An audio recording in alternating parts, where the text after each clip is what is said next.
The night Rowan Sinclair walked back into her life, Quinn Mercer had flour on her hands and a broken espresso machine and absolutely no room left in her chest for anything else to go wrong. She'd been awake since 4. The delivery truck had shown up 40 minutes late with half the oat milk order missing. And then the machine she'd poured $11,000 and 3 years of savings into, had started making a sound like a cat being stepped on, slowly. And the opening was in 2 hours. She was on her knees behind the counter with a flashlight between her teeth when the bell above the door chimed. "We're not open yet," she said, not looking up. Silence. The kind of silence that has weight. Quinn pulled the flashlight out of her mouth and turned around. He was standing in the doorway of her coffee shop, her place, the one she'd named after her daughter, the one that was supposed to be the beginning of something entirely hers. In a dark suit that probably cost more than her monthly rent, and he looked exactly the way she remembered him except for the gray at his temples and the fact that he was looking at her like she was a ghost. She hadn't seen Rowan Sinclair in 6 years. She hadn't wanted to. Quinn.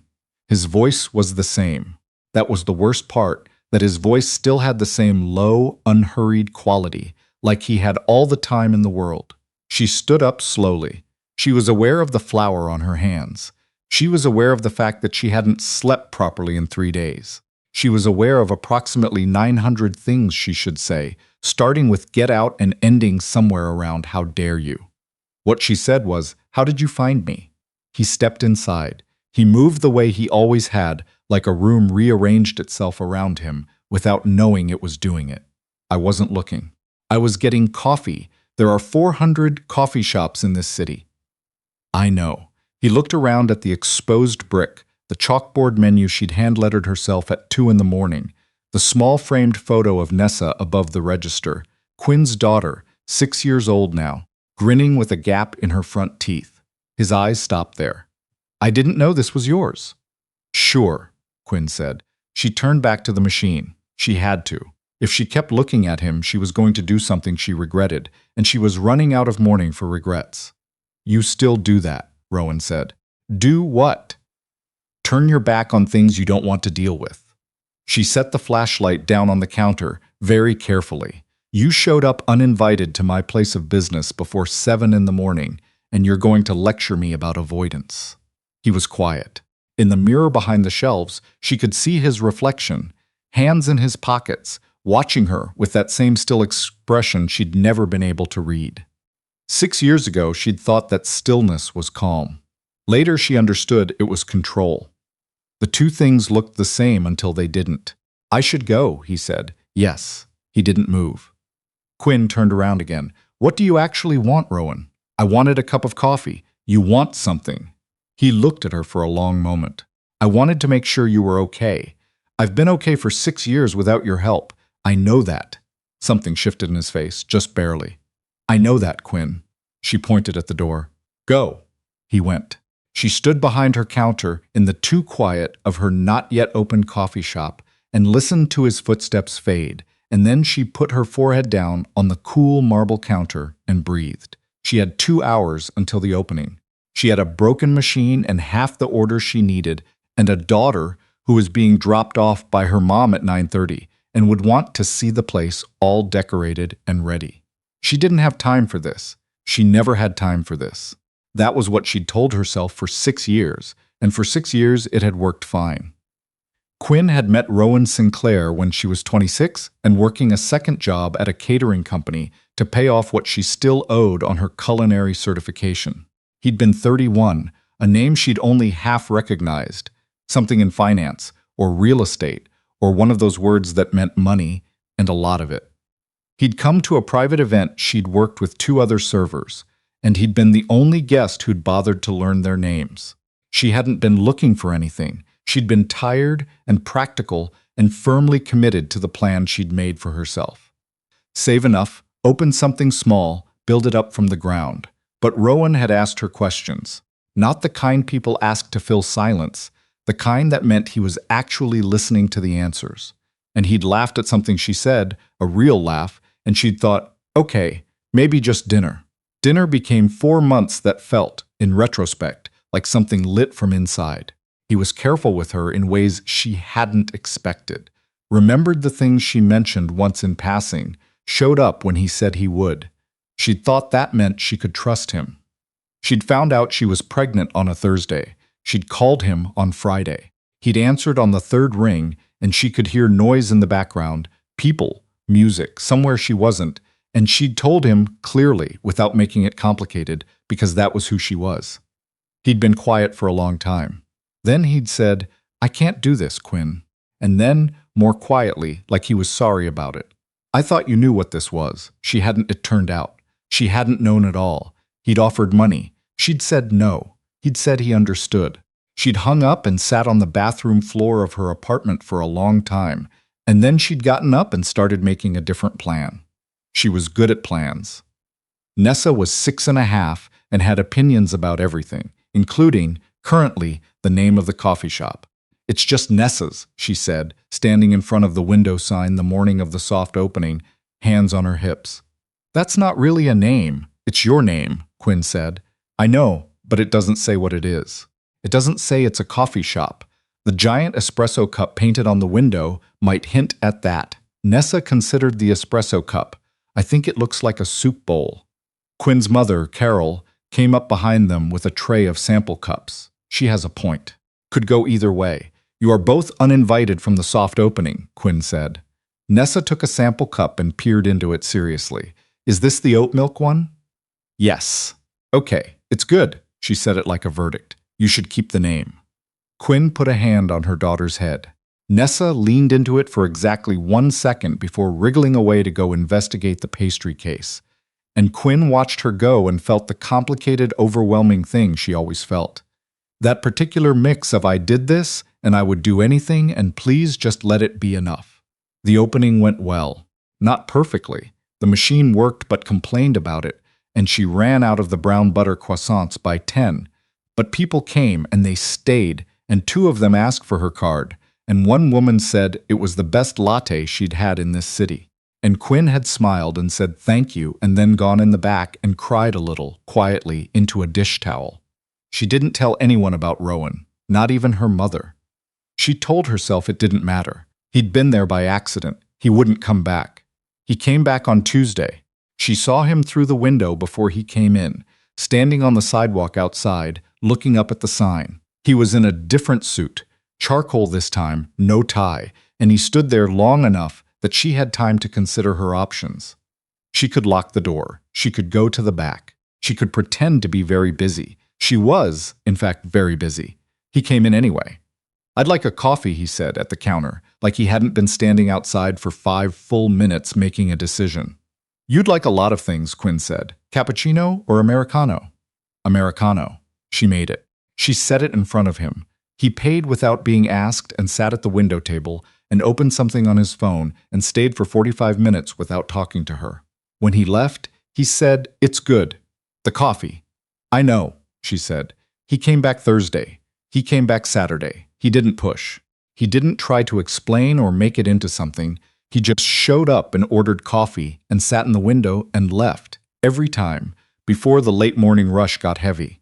On the following Wednesday, Quinn set his Americano down in front of him and sat across from him. He looked up.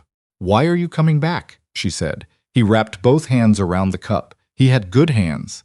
She'd noticed that about him years ago, and she noticed it again now, hated that she noticed it. "I told you, the coffee's good. There are 400 coffee shops in this city," she said again. He almost smiled. "I know, Rowan, I'm not here to ask you for anything." He said it carefully, like he'd thought about how to say it. "I'm not trying to. I know I don't have any claim on your life. I just..." He stopped. "I saw you again, and I couldn't pretend I hadn't." Quinn looked at him for a moment. "You didn't call. Not once. Not even to ask if the baby came out okay. No, I was 26. I had $1,000 saved. I didn't have a cosigner for my apartment lease. I know. Did you know that?" He held her gaze. "No, I didn't." She stood back up. "Americano is $6.50. Tips are appreciated." But she didn't tell him to stop coming. She should have told him to stop coming. The problem with Rowan, the problem she'd been very careful not to think about for 6 years, stored away in a box labeled resolved and dealt with, was that he was exactly as she remembered. The things that had gotten under her skin before still got under her skin. The way he paid attention, the way he didn't fill silence to make himself comfortable, the way he'd asked her that second Saturday whether she'd thought about adding something savory to the menu, and she'd said yes. She'd been thinking about a savory scone, and he'd said, "Tell me what's in it." And she'd talked for 7 minutes about a cheddar rosemary scone, and he'd listened to all 7 minutes, like it was the most interesting 7 minutes he'd encountered all week. She was a grown woman. She was not stupid. She knew what she was doing, or rather what she was starting to not stop herself from doing, and she knew it was a problem. She just didn't know what to do about it, except make more coffee and try not to look at him too directly and keep reminding herself of the bathroom floor and the third ring and the noise in the background. It was her mother who made it complicated. Carol Mercer had been watching Quinn since the opening with the particular expression she had when she was compiling a case. Quinn had grown up with that expression and knew exactly what it meant and had been successfully deflecting it for weeks. But 4 weeks in, Carol came for the mid-morning lull, and Rowan was at his table, and Carol sat down at the counter and said nothing, just watched, and when Rowan left, she turned to Quinn with the expression fully deployed. "I'm not interested in your thoughts on this," Quinn said preemptively. "I didn't say anything. You were about to." Carol picked up a sample of the cheddar rosemary scone. It had gone on the menu the previous week. "Is he Nessa's father?" Quinn stopped wiping down the counter. "Quinn, she has his eyes," Carol said simply. "I'm not blind." Quinn had spent 6 years successfully not thinking about that. Not about the way Nessa had arrived with eyes that were a gray-green that didn't come from Quinn's side, or the way she held perfectly still sometimes when she was thinking hard about something, just still, in a way that wasn't Quinn. She had not thought about that. "It doesn't matter," Quinn said. "It might matter to Nessa. Eventually. She's 6, she'll be 7, and then she'll be 16, and then she'll want to know things." Carol set the scone down. "I'm not saying you have to do anything. I'm saying don't pretend that man isn't sitting in your window 4 times a week for your coffee." She told him on a Thursday. She hadn't planned it. She'd planned, actually, to say nothing, to let whatever this was run its course, burn out naturally, until he found a coffee shop closer to wherever his office was and stopped showing up. She'd had a whole plan. But Nessa had come in after school that day. Carol dropped her off Thursdays, and Nessa had a ritual. Backpack by the pastry case, homework at the small corner table, 1 hot chocolate with exactly 1 marshmallow. Quinn loved watching her do it, the serious way she opened her notebook, the way she tucked her feet up under her on the chair. Rowan had been at the window table. He'd gone very still. Quinn had watched him watch Nessa for a moment, just a moment, and it was so brief she might have talked herself out of it if she hadn't known, already, what it meant. After Nessa finished her homework and went to the back to help Quinn's evening staff restock cups, she considered this a great honor. Quinn came out to Rowan's table. She sat down. She put her hands flat on the surface. "Her name is Nessa," she said. "She's 6. She likes dinosaurs and competitive baking shows, and she has an extremely strong opinion about everything. She's in 1st grade, and she's reading at a 3rd grade level, and she will tell you, unprompted, that her hot chocolate is better here than anywhere else because her mom makes it exactly right, which I do." Rowan had gone very still again, the kind of still that had weight. "She doesn't know about you," Quinn said. "I didn't know how to tell her, and then time passed and I told myself she was too young, and then there was always something else. That's the truth. I'm not going to dress it up." She looked at him directly. "But I think you already figured out that she's yours." He let out a breath. Not a long one, just a breath, like something he'd been holding for a while finally had somewhere to go. "Quinn." His voice was rougher than usual. "I'm not asking you for anything," she said. "I have not asked you for anything, ever. But if you're going to keep sitting in that window, I need to know what you want. Because she is not a complication. She is not something you can look at from a distance and then not deal with. She is my daughter, and she is 6 years old, and she is the whole point. And if you can't handle that, then you need to stop coming in here." He looked at her for a long, quiet moment. His jaw was tight. She could see it. "I was wrong," he said, When you called me, he stopped. Started again. I don't expect that to cover it. I know it doesn't cover it. But I was wrong, and I knew it almost immediately, and I told myself you'd be better off without the complications of my life anywhere near you, and that was an excuse. And I've known it was an excuse for 6 years. Quinn said nothing. I don't know what I'm asking for, Rowan said. I don't want to claim anything I haven't earned, but I'd like the chance to earn something, if that's possible. He paused. And I'd like to know if she's allergic to anything. Quinn blinked. Before I bring her something, he said, I'd want to know. She looked at him for a moment. Then she said, tree nuts. She's fine with peanuts, but tree nuts are a no. He nodded. She doesn't know yet, Quinn said again. I'll need time to figure out how to explain it to her. Take the time you need. I'm still angry at you. I know. She stood up, picked up his empty cup. Americano tomorrow? Please, he said. She told Nessa on a Sunday morning when it was just the two of them in the apartment, and the light was coming in sideways through the kitchen window, and there was nowhere else to be. She'd rehearsed it.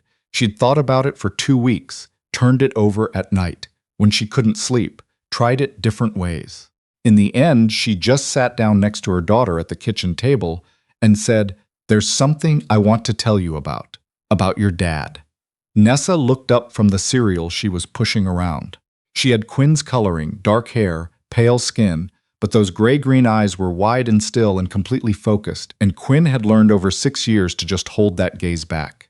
You said my dad lived far away, Nessa said. I did, and it wasn't a lie. He did, in a way.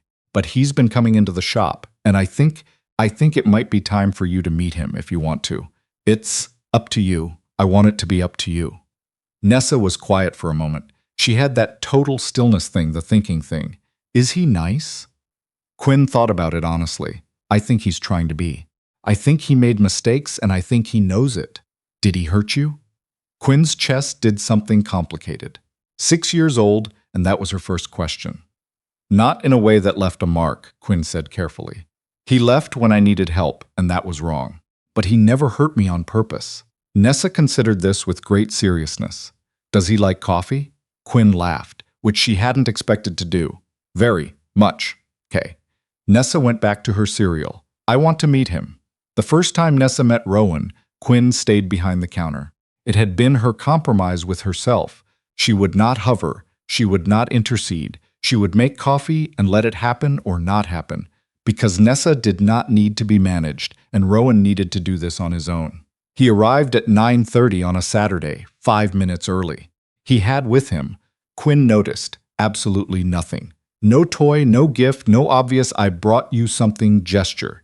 She thought about whether he'd do that, and she was glad he hadn't. Nessa was at her corner table with a drawing she was working on. She looked up when he came in. She'd been told he'd be coming, had been told what he looked like roughly, and she studied him with the frank, evaluating gaze that she applied to everything important. Rowan came to the counter first. Americano, please, he said quietly, and Quinn could see that his hands were not quite steady. She made the coffee. He took it to the small table near Nessa's corner. He didn't go to her table. He sat down, opened his phone, and waited. Nessa watched him for approximately 90 seconds. Then she picked up her drawing and walked over to his table and put it in front of him. That's a pterodactyl, she said. Most people think it's a bird, but it's actually not even a dinosaur. It's a pterosaur, which is different. Rowan looked at the drawing. Then he looked at Nessa. What's the difference? And Nessa sat down across from him and explained it at length, and Quinn turned away to help another customer and did not cry. She absolutely did not cry. She just needed to look at something else for a moment. When she looked back, Rowan was nodding seriously, and Nessa was drawing him another pterosaur on a napkin, and his coffee had gone completely cold, and he hadn't noticed. Nothing was fixed. She wanted to be clear about that, in her own head, in the accounting she kept of her life. Nothing was fixed overnight. There were weeks that were hard, conversations that were painful. Rowan did not suddenly become a consistent presence without it costing him anything.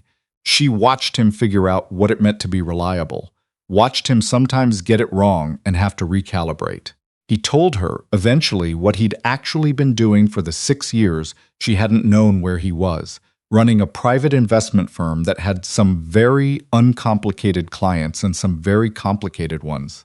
He'd cleaned most of the complicated ones out of his portfolio, he said, before he'd walked into her coffee shop. He said it like she should have asked, like he'd been waiting for her to ask, and maybe he was right. She told him she'd almost named the shop something else. She'd almost called it The Long Way, because that was how everything in her life had happened, the long way, the slow accumulation of things earned instead of given. He'd said he thought Nessa's was better, and she'd said she knew that. Nessa, for her part, adapted the way 6-year-olds adapt to things when the adults in the room are honest with them, quickly and with a level of pragmatic acceptance that sometimes stunned Quinn. She called him Rowan. She decided, on her own timeline, to call him Dad.